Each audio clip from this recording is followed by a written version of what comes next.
And Tony Perkins, the president of the Family Research Council in Washington, D.C., joins us now with more. Tony, thanks for joining us here. Good afternoon. Good to be with you. Thank you. The Family Research Council, of course, advocates based on a biblical worldview. How significant is it, in your view, when you have a member of Congress tweaking a biblical word like amen?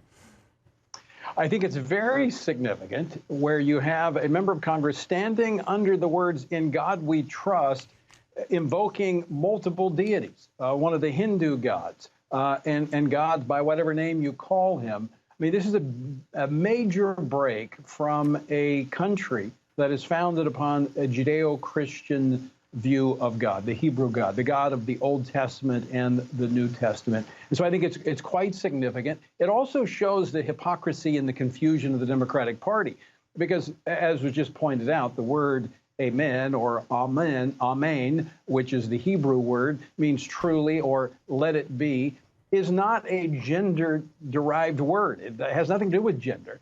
But here's the party that even in their own rules that they're proposing before Congress that they're going to vote on probably tomorrow, to remove any reference to gender is once again interjecting gender into a place that it doesn't even need to be.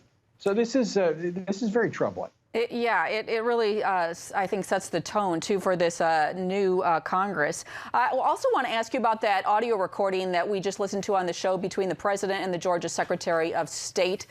There's now calls to prosecute the president, possibly, for soliciting election fraud. What's your take on that?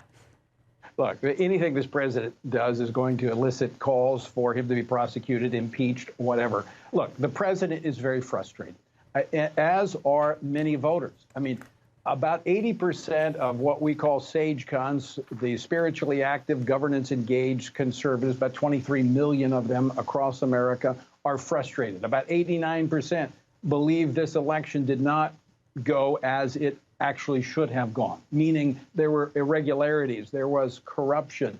And we continue to see the evidence come forward, and the court's refusing to take it up. The president, I've talked to his people, he's very, very frustrated. And so he's doing whatever he can to save the republic. He loves this country. He wants to continue to serve. And he knows that if elections are not fair and not free and they're manipulated, then the future of this republic is at stake. And I think there are many, many Americans that share that view.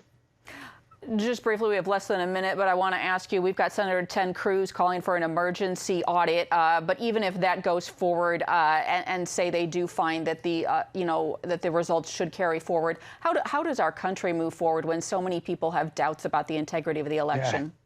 Yeah. That's a great question, and that's one that we should be addressing. Regardless of how this election comes out, we need to continue to look into why do we not have confidence in our system? Why were certain officials unilaterally able to change the rules in the 11th hour, calling into question the results of these elections? Because if, as a republic, if we cannot have confidence in the outcome of elections, we're in serious trouble. So we need to have major investigation, hearings into this, and then at the state level and even at the federal level, changes to our election law to ensure that the American people can have confidence in the outcome of elections. All right, Tony Perkins with the Family Research Council, thank you for your time. Good to be with you.